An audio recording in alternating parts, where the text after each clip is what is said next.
Good morning, fam. So the big news today is the U.S. has a trade deal with the United Kingdom, and the details will be announced at 10 a.m. Eastern time today. And I was looking up some companies that could benefit, like AstraZeneca, because they're based there. Now, AstraZeneca just had their earnings, and they had mixed results. They beat on EPS, but they missed on their revenue, and they had a setback with their one cancer drug. So it's anyone's guess if the stock will actually get a lift on this news, okay? But I was reading that they could benefit.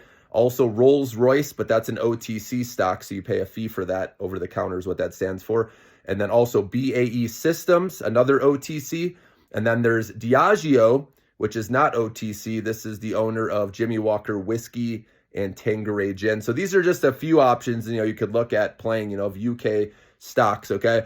But I'm curious to see, what is announced at this meeting. Is it going to be a sell the news event, or will the momentum continue on hopes that, this could lay a template, so to speak, for other deals, right, with other countries to get made. And then obviously yesterday we got the good news with Trump wanting to, end the Biden era AI chip export curbs.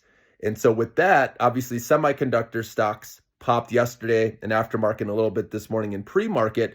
So I'm curious to see if that continues. I am personally playing AMD as my semiconductor stock because of them having good earnings and because the stock has been left for dead. It's been beaten up. It's gone down for a very long time. So I think there's some upside with it. We'll see, like I said, after this meeting, if the momentum can continue, through the end of the week. But AMD, I'll be watching that one and playing that one. So just wanted to give you the heads up. And as you know, I like this one long term as well.